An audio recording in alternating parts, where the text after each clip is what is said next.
Welcome to the next episode of What's Next with Eric Wood. Our next guest is Nate Hackett. Nate is the current head coach of the Denver Broncos and was previously the offensive coordinator of the Green Bay Packers. Nate is one of the brightest coaches I ever played for, and his energy and passion he lives life with each day is a joy to be around. We're going to have some fun learning from my good friend on this one. And if you haven't already, please rate, review, and subscribe to the podcast wherever you tune in weekly. Thanks and enjoy.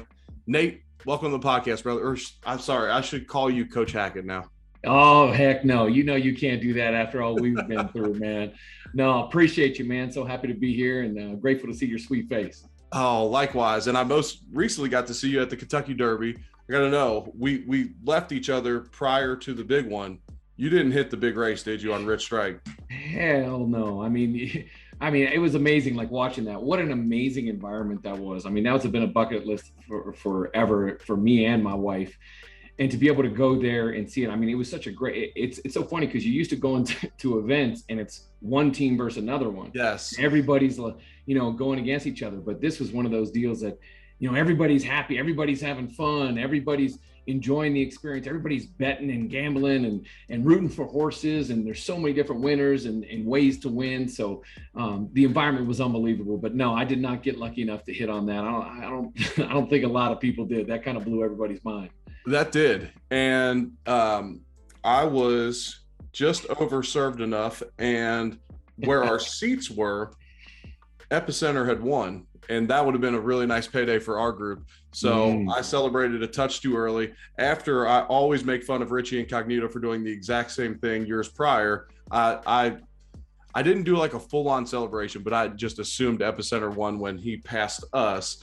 And then we did not win that.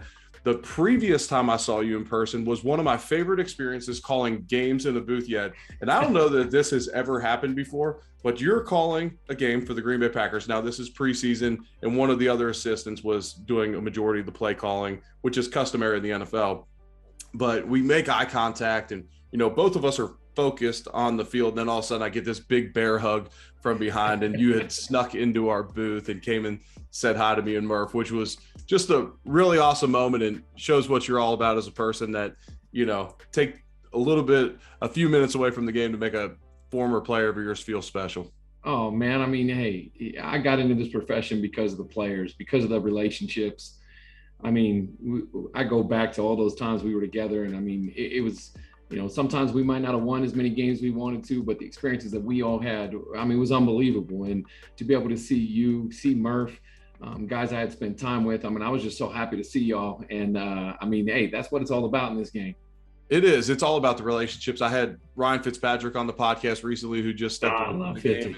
He knows it's all about the relationship. He released that big graphic of all the names on there, so many that I played with. And, in the coaching aspect of it as well, it's about the relationships. And then as a coach, you're just impacting so many lives. I wish I could justify to myself to, at this point of life, put in the hours. Now, had I not made it to the NFL, it would have been hard for me not to hop immediately in the coaching profession. But at this stage of life, it'd be hard to now step in at the age I'm at. You grew up in a household where your dad was a football coach your whole life.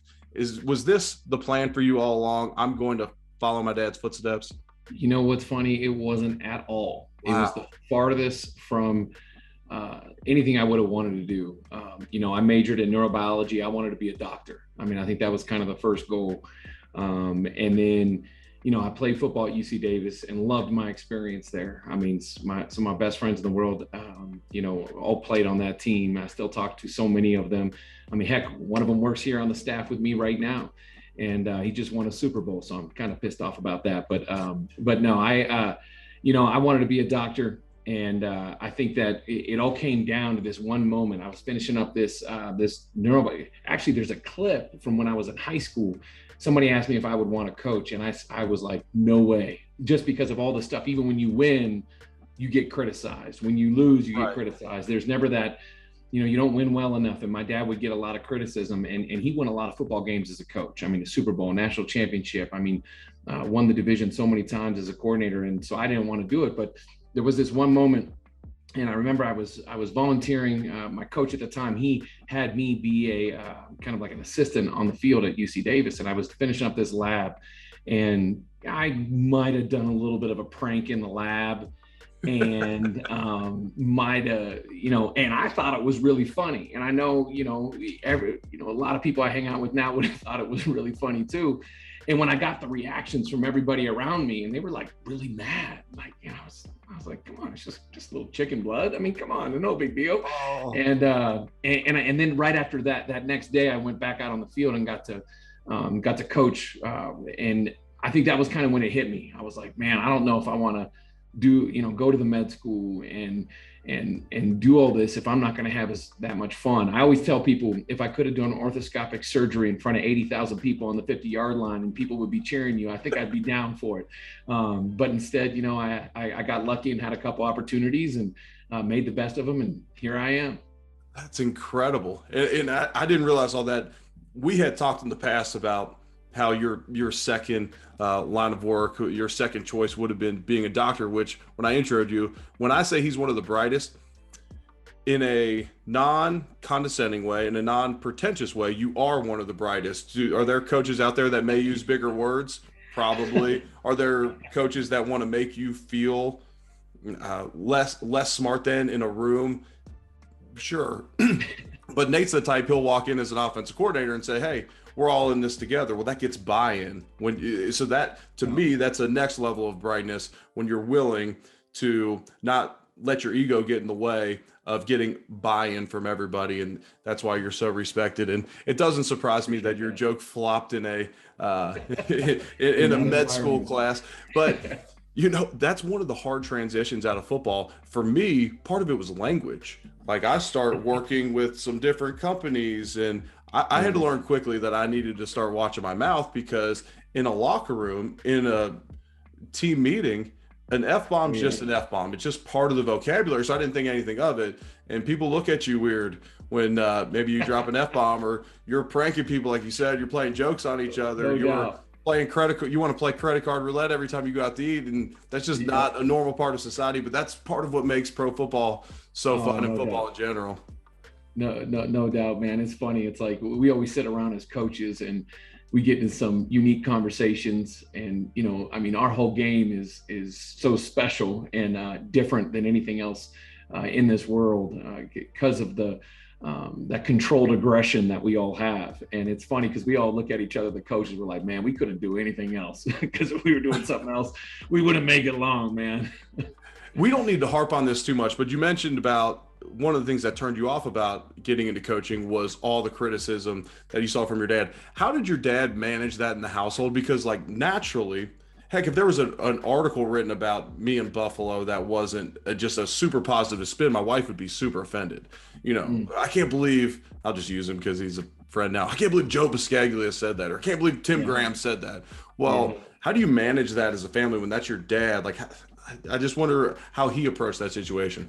That's a great question. It's funny. The first thing we did was cancel the paper. Back then, there wasn't a lot of internet, and we had paper. And when you're doing positive things out on the field, positive things with the players, and there's so many things that the public doesn't know, and that the media doesn't know that you do in that building. And I think the great thing that my dad did is he involved me in it. So I was around the players. I got to see how they were with him. I got to see how he was with them.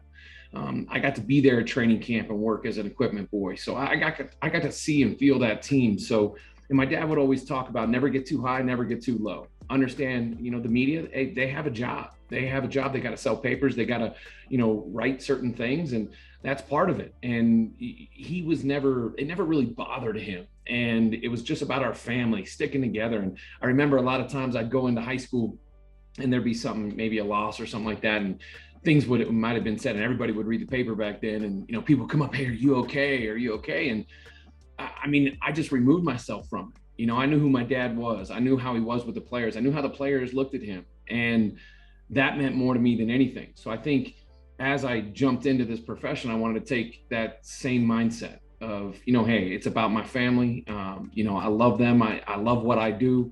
I love them being around the guys, and I want them to be around the guys and make it that family feel. A lot of people preach family. Well, if you don't know my family, how can I preach family? And so I think that those things are so important that people feel that, and you're in that tight circle, because then you can deal with anything. Because again, you're going to have good times and bad times. I mean, it's hard to go undefeated. I mean, that's why a lot of teams don't do it, no matter how good they are. Right. So there's going to be criticism, but that's part of it. And as long as you embrace it and understand it, then you can go about your job and make sure that the team is getting better. Yeah, absolutely. And it's getting harder and harder to ignore it when it gets pinged to your phone, and it might be a USA Today update that's coming across your deal. Talking with college guys nowadays about how tough it is that, man, they're just getting blasted on social media by people. Heck, when I was in college, you had to go to a message board if you wanted to find out if someone was talking. We didn't even have message boards, man. Yeah. So you had to go digging if you wanted to find someone talking trash on you. Now it gets pinged to their phone. It's tough, but it's all about just understanding that the criticism is going to come with it. Block out the noise, keep the confidence in yourself, remain humble, and understand, yes, you can always get better, but have a confidence that you just rise up above all the criticism. Well, I'd even have more. It's, I'm my hardest critic. I mean, the players, that's how you want them to be also. So it's, in the end, nobody's gonna be able to judge me as hard as I judge myself. And we know all the intricacies on football. You know them all. I mean, sometimes you're judged on one play, and it might have been somebody that nobody even looked at, that something else happened, or it might have been something, somebody fell down, somebody had a bad day, somebody had something happen with somebody else. I don't know. There's so many things. That's why this game's so beautiful, because there's so many things that go into it. It's not just, you should be able to call a play every time and it should score a touchdown. I mean, that's just not reality. And so, like you said, I mean, it's part of the business. It is what it is. And, that's why I don't have the Twitter. That's why I don't have any of that stuff. It's funny. I've done some press conferences and people will say, how are you responding to some of those comments? And you're like, I don't know. I haven't seen them. Right. And you're like, but I know what we're doing. I know how we're going to try to get better. And I think that's just, that's the way I've always taken it. Yeah, that's a great approach to it.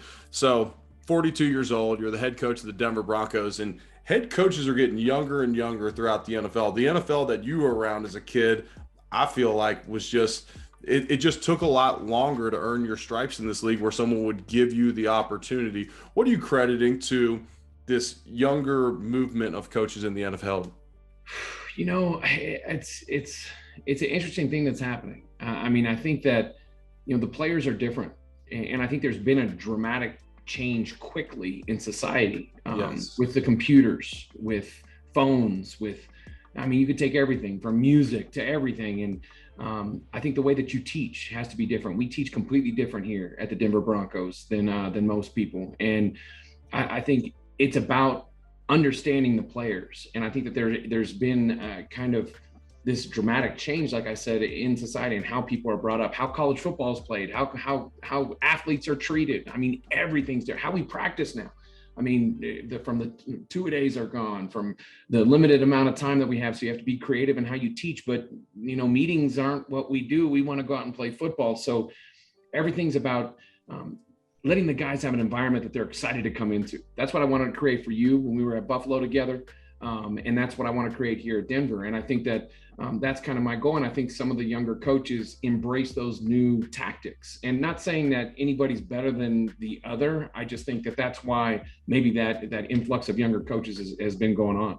Great analysis. I agree with all of that 100%. The only thing I would add, and you're more in it on a day-to-day basis than me, so you would understand, but in this likes culture, this group of young men that are entering the NFL that had Facebook when they were in 6th grade, and they're so used to the comments and the likes, well, they need relationship. And I experienced it kind of towards the later part of my career that, I always go back to this quote that gets credited to 20 different head coaches, but they don't care how much you know until they know how much you care. And so it takes a relationship. It takes an environment. It takes you asking about them. Well, at times that's easier for a young coach to do. It's easier for a younger coach to build a relationship with a 20-year-old, a 21-year-old, and then you can get them to perform better on that rookie deal.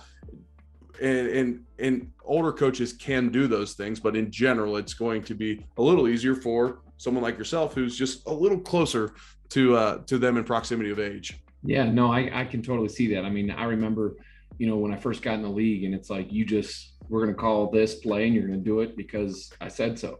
Right. And now you have to, all the guys, especially in the quarterback room, the guys that I've talked to, I mean, you have to explain why, and you have to be excited about why, and you have to be humble enough to hear their responses. You know, it's not as much as, you know, hey, just run through this wall because I told you to. You know, It is about the relationship. It's about them understanding that I will never ask them to do anything that I want to do myself. And I think those are the things that you build over time. You spent the last 3 seasons around Aaron Rodgers. Was there anything in particular that you saw in him, whether it's preparation, work ethic, just something he did on Sundays that kind of separates him to make him obviously one of the best quarterbacks of all time? I'll tell you, my experience the past 3 years with Aaron were, I mean, unbelievable. I mean, when you talk about a relationship, you know, I think that was something that you know, I mean, I will take my relationship with him for the rest of my life. He was an amazing man, and we had so much fun. But we got to work, and we really enjoyed game planning and getting after people and talking about football, and also talking about things throughout life and all the different opinions and good, bad, all those things that come with it. But you know, I think that when it came to Aaron, you know, his intelligence level was unbelievable. The way he saw the game, the way he played the game, the way he took advantage of the little things that some people don't. I mean, a lot of people love when he'd be looking over at the defense to see if they're subbing and then catch him with a quick play. And, you know, we had to adjust how we did things and how we called plays because of that. But I mean, I just can't say enough about the man. I mean, just watching him as a teammate, how he inspired people around him, how he kept people accountable. I mean, there's so many great things about him, and you know, I just enjoyed every second of it. Does anyone get more free plays on offense than Aaron Rodgers by either using cadence or catching the other team substituting? I mean, I still don't know what his cadence is, and I would always joke about it because I was like, I try to figure it out, both the silent count and the thing. And it was funny because, you know, we'd always talk about, you know, if another guy goes to another team and they try to emulate it or something like that, I'm like, nope, can't do it. I mean, it's the most unique, you know, ever. And, you know, he prides himself in it. I think that he understands the system so well that then he can spend time utilizing the cadence as a weapon, you know, a lot like how Peyton Manning did it. I mean, Peyton Manning was one of the best at it also, but I mean, he lives for that. Like, that's his favorite thing to do, is to catch somebody off. And I mean, there's times that he'll catch him off. He'll actually look to make sure that a flag was thrown and then like make it right. I mean, that's just something that he loves. It's something that he loves, attacking the defense with that. You talk about worried about someone going to another team. For those listening out there, when someone goes to another team, you instantly pick their brain when you're preparing for that opponent that they traded, got cut, released, whatever it may be. So Brian Brahm comes to the Bills in 2009, but then in 2010, we're playing against the Packers. So Kyle Williams is picking his brain, give me all the cadence stuff. Well, obviously A-Rod knew that Brahm was going to give him the cadence. Kyle had 3 false starts in the first quarter. He got so mad at Brahm on the sideline. He's like, I told you, Aaron's so smart. He's going to know that I'm giving you all the cadence, so it doesn't truly matter. It doesn't matter. You can't do it. It's like the signal thing. Everybody's like, oh, this is their signal. I was like, nope, he's got like 10 signals. He's got faith. I mean, you just go out there and just try to play football. Don't overthink it. Don't try to get him. Just try to defend it. Well, you guys got another good one, another future Hall of Famer now in Denver, and Russell Wilson. I mean, is he the type of guy that when you spend time with him, you just become a better person in general? I think so. Although I might be having the opposite effect on him now. But you're averaging each other out. Yeah, we're trying to get those balances out. He's making me better. I might be making him worse. But you know, it's unbelievable to be able to go from the Packers to now the Denver Broncos and have Russell Wilson in the room. And it's funny, you know, I've called plays for a lot of different guys, been around a lot of different quarterbacks, and the thing that I think blows me away more than anything about those elite quarterbacks is they're elite for different reasons. Mm-hmm. They're completely different players. You know, you can't compare them. You know, they're just completely different. And you know, Russell, I mean, he's a completely different animal. I mean, his work ethic, his caring, his love for the game, his love working the players, and just, you know, he keeps talking about the process and how he's obsessed with the process. And you know, everybody always says that, and you're like, you know, oh yeah, sure, you're obsessed with the process, then, you know, whatever. And then he is obsessed with the process. I can 100% tell you, I mean, it is everything from watching film, watching it with the guys, doing everything. I mean, he's going to do every single little thing that he can in his power to make sure everybody's on the same page. It's been pretty impressive to watch. Well, and you could see that from the outside looking in, and that's how a guy that's under 6 foot tall who falls to the third round of the draft, even though so many executives and scouts will tell you now they had him as the best player in the entire draft. Everybody included. I love that guy. Yeah, everybody will tell you that was their favorite player in the draft, but there hasn't been that many Hall of Fame sub 6 foot quarterbacks, and so it takes a daily process, a daily commitment to excellence to get that, and you can see that from the outside looking in. All right, so I love asking coaches this question. Who's the hardest defensive coordinator for you to prepare for? And then I'll say that, and I'll keep talking so you can think about it for a second. And then when you're starting the game plan for the week, is it more about the scheme or the Jimmies and Joes on the other side of the line? Gosh, two good questions. I think I've looked at it in the past, and I think that definitely the system that we have here now at the Broncos has always been one of the most difficult ones. And that's, the Rams will play the Chargers, the Vic Fangios, when we first got going versus the Chicago Bears. I think that they do some intricate things with the front. And I think that when you have different changes of front dynamics, that can cause some issues, and it makes you kind of have to do specific things. So you might want to, you might be doing something over and over throughout the whole season. And when you get into, this kind of a specific defense, which is that 5 down front, that's really starting to go throughout the league like hot fire. Right. It's those are very difficult, and that cover 3 with the guy dropping in a little bit different from different spots. I think those ones have always been very difficult, because I think the unique thing about football, and this playing for as long as you did, is it's amazing how it completely changes each week. I mean, right. I think that's something that people don't get is, sometimes that's the hard thing. You spend a whole week going against a specific defense, and the next week it's completely different. So it's a completely different game plan, or you're trying to attack something different because of the scheme. When it comes to game planning, I think the truth is it's a combination of both. I mean, you can't make plays unless you have, the guys to execute them. Right. So for me, I think, everything that I've done in my past has always been, number one, adjusting the whole thing for the quarterback. Depending on who that guy is, you want to make sure you're doing what they do best so that they're the most comfortable. And then you want to always try to find a matchup. You want to find out how you can get your guy on somebody that you want to try to get after. And same thing on the line. Like, I mean, you remember one time we lined up, we had a game, and we only called right formations because I think it was Cameron Wake was on the right side.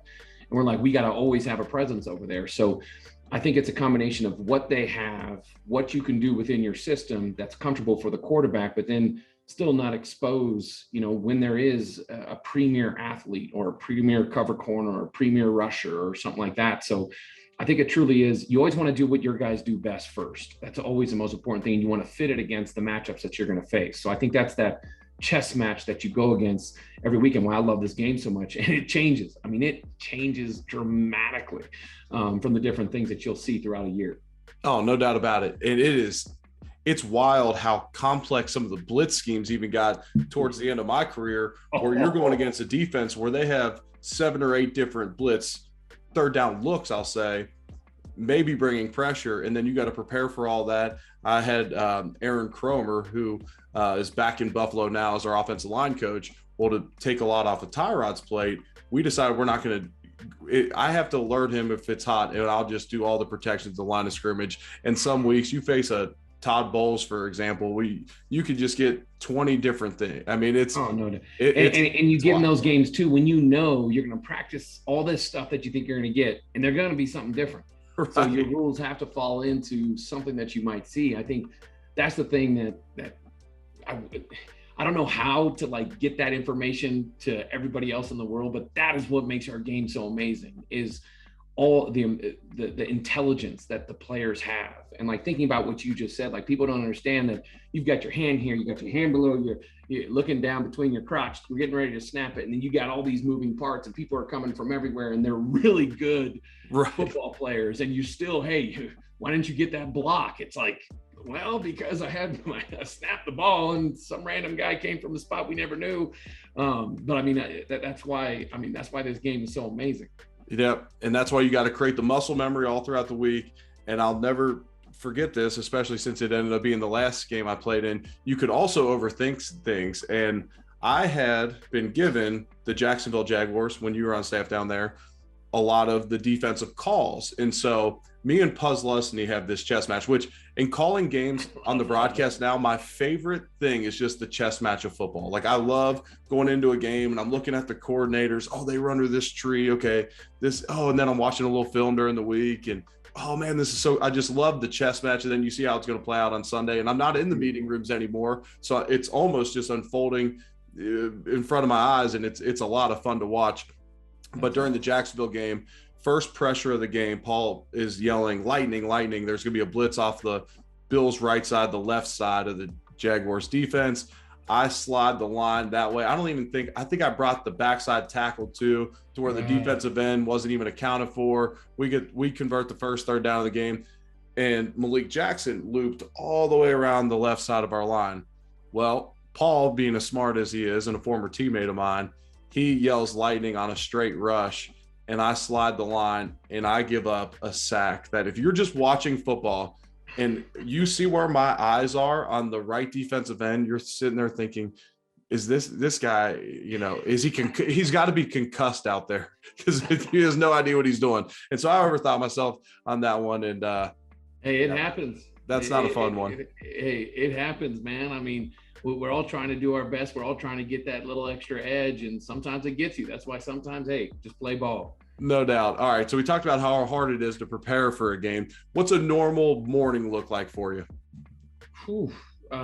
What day? Because for us, for coaches, the grind. For me, I'm one of those guys. I like to get everything done early. So Monday, Tuesday, Wednesday are pretty intense days from a game planning standpoint, of trying to get as much tape watch as you possibly can, meet with the coaches, get a tight game plan. That really, Monday's kind of my day to just get all my thoughts, and all the coaches get all their situations and all the things that are responsible for done. And then Tuesday's really where we all get together and go through everything and solidify what we want to do, how we want to attack, how we want to protect, all those different things. And then Wednesday's the first day we get the players. So really that Monday and Tuesday are solid grinds. They always have. And then Wednesday, because you want to finish up, because you're trying to get the third down done on Tuesday. You're trying to get, all your base plan in. And then Wednesday's the short yardage, the goal line, and then the red zone throughout Wednesday. So by the time Wednesday's over, you're hoping you have a great feel for all those phases. And then the first time you get home around 8:00 is on Thursday. And then you get to see the wife for the first time, watch a little Thursday night football. And then by then you're hoping all the hay's in the barn, and you're ready to rock and roll. But really that Monday, Tuesday, Wednesday are they're hard days. Oh yeah, it's a grind. But you were flexing on me a little bit before we started on the podcast. Yes, let's go. And I was complimenting that you're staying in good shape, and you're making time to get a workout in the morning. And the only reason I say that is, for all those listening out there, when you're in a position of leadership, it's so much easier for a player in my position when a guy is talking about discipline and work ethic in front of a room, and it doesn't look like he just ate a box of donuts. That helps. And it doesn't apply to all situations, and you can earn respect in so many other ways. But one of the quickest and easiest is to have a certain level of discipline and accountability in your own life. So I was giving you some compliments there. And I know, appreciate that. And it's easy in the coaching profession to get out of shape. And it's easy in positions of leadership when you have just so few hours in a day. But I commend you for not letting yourself go. I appreciate it. And I'm gonna check in on you after this season too, and make sure you're not letting it go. My man Joey Galloway, from when I was coaching him in Tampa Bay, I definitely was a little bit lighter back then. But they're just like you said, sometimes coaches get a little out of whack, and so he was definitely poking fun at me, and so I kind of had to make a transition a couple years ago to say, we're already not sleeping much as coaches. So you got to try to get 30 minutes, 40 minutes in and eat the right way. Just to be able to stay healthy so we can be fresh and energized to do what we do. Yeah. We all need a little accountability partner in our life. So there you go. Joey Galloway. Have you danced in front of the team yet? man, I can't believe it took you this long.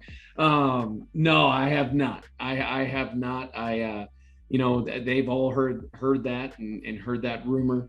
And but every now and then, we got a lot of music at practice. So when something always, something You'll hit them with comes on, some.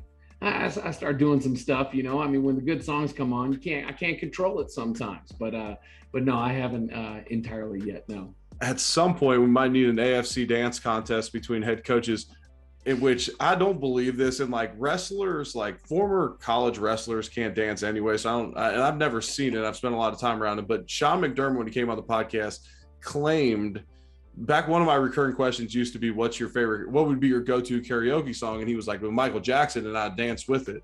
And I'm like, Coach. And he's like, oh, I can dance really well. I'm like, well, I might have to see that one to believe it.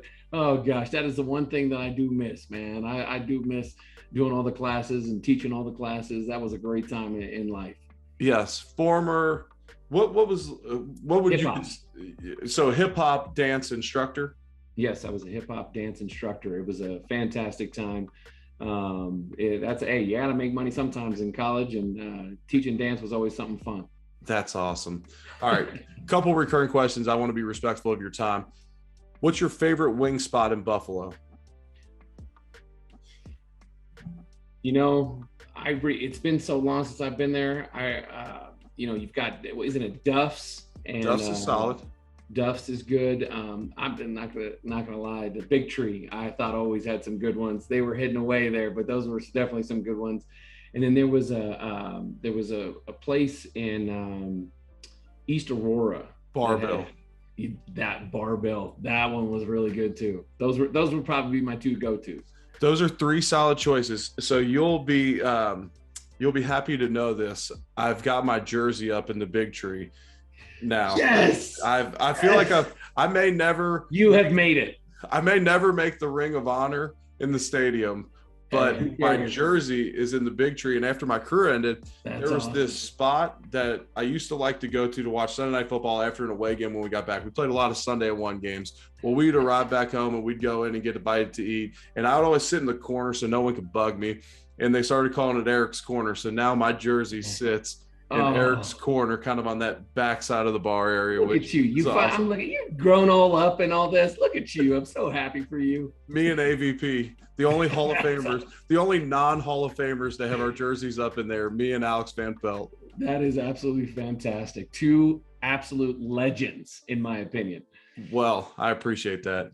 All right. And I did get to throw AVP in on a broadcast. I was calling a Pitt Panthers game, and AVP I believe he is the leading career passer for the Pittsburgh Panthers. Everyone would just assume it's Marino, and Pickett, because of the COVID year, was approaching that. So who was the head coach during that time with AVP?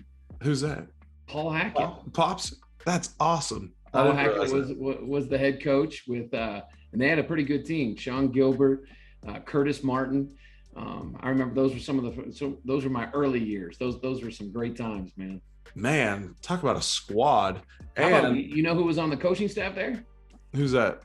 A guy named Marvin Lewis, Mike McCarthy, John Gruden, and Chris Peterson were all at one point on those staffs, and along with Sal Sinceri, a bunch of different guys. That is unbelievable. Couldn't win a game. They all got fired. Are you serious? How about that? that is unbelievable. Man, we could do a podcast just talking about that staff right there. Oh, all man, it was a good group. Last one for me. This is what's next with Eric Wood. What's next for Nate Hackett? You guys, so the big thing in the NFL for the coaches, you get some time off before training camp. Do you guys have big plans? Oh, we do. I'm very excited. My family just got here. My kids had to finish school. When you got older kids, it's not as easy to transition and move right away. So my family's all here finally, and we're gonna be heading out, getting some great rest and relaxation. And my wife loves to travel. Like, that's the thing that she loves. And now that my kids are getting older, we know that's going to probably slow down a little bit because of sports and all those things. My kids have tons of activities and things like that. So we're going to be traveling all over. We got some soccer tournaments for my son. We're going to go to London for a time. We're going to go to New Hampshire, where my dad lives. And I don't know, Cabo, Napa. We're going to be all over the place. I love it. Enjoy it, because it's going to be a grind this year. The AFC West loaded up for you. So they knew you were coming. So they loaded up with all types of pass rushers to make it a fun season for you. You know, we want it to be interesting. I mean, might as well. Right. Let's pay all these quarterbacks to come into the division, and then let's just pay all these pass rushers and let the AFC West just go out all year. No doubt. They say, hey, the game's run by if the quarterback plays good. So you got to have a quarterback playing good, or you got to affect the quarterback. That's the recipe. Yep, no doubt about it. Brother, I can't thank you enough for your time. Great luck this year. I mean, I hate that you're back in the AFC just with my affiliation with the Bills, and the Bills still pay the bills. So I have I'll show you. But you will always have a fan of me, brother. Appreciate you, man. Love you. And I mean, goddamn, I still think about all those days we had together. Such a great time. I know it. I love you too, brother. I'll see you. All right, man.